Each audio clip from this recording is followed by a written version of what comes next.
Hi, I'm Sydney, and today I'm going to be talking about scary stories to tell in the dark, my conspiracy theory.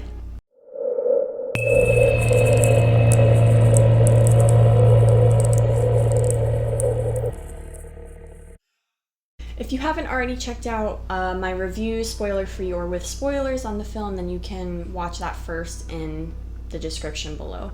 So I believe that this film is actually a commentary on the current political state of America. So hear me out and let me break this down.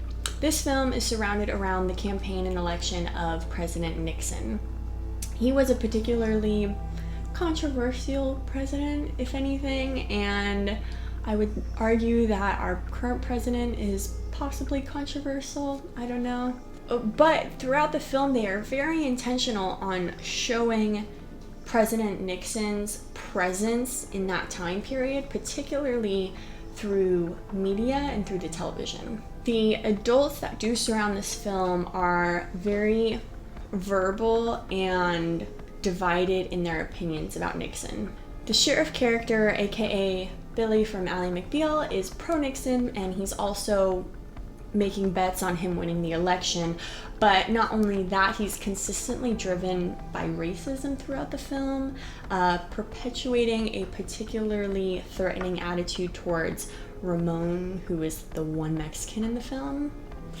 And then other adults are vocal about calling him Nixon Tricky Dicky and saying like they can't believe someone like him could possibly be in office. The antagonist of the film, Sarah Bellows, this ghost child who's causing all this crazy stuff to happen, all of her stories are driven by what they say is rage. Whether you as a spectator decide that Sarah is just super evil, out for destruction, or whether you sympathize with her and see her as a victim, Sarah is driven by rage.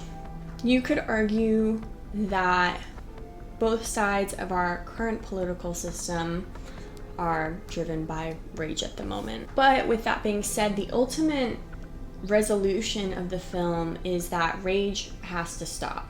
And also the power of stories. They say stories can hurt and stories can heal. If we repeat them often enough, they become real. Stories teach us to care. They give us a home to come back to.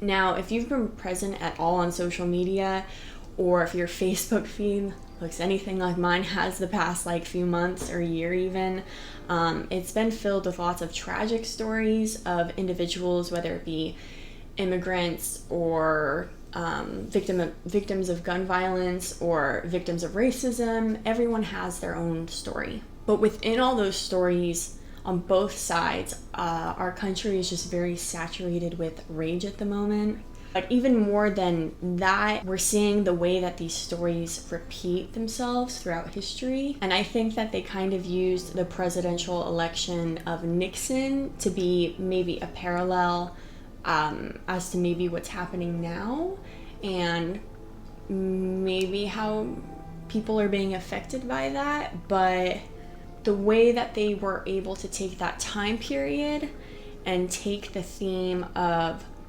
stories and the power that they have over people felt very intentional, because the amount of times that they showed Nixon was so unrelated to the plot and didn't drive anything forward. And I don't think, especially knowing the work that the director and the producer have made, would think that that was not for a reason. I don't think I have an answer as to why they just decided to do it, or even necessarily what their point was, maybe other than the power of stories and how they affect people. But that's my theory. So let me know if you have thoughts about that. If you've seen the movie, did those things stand out to you as well? Or maybe that's just where my brain's at, who knows? But that's about it. Scare pale! Anyways, so those are my thoughts.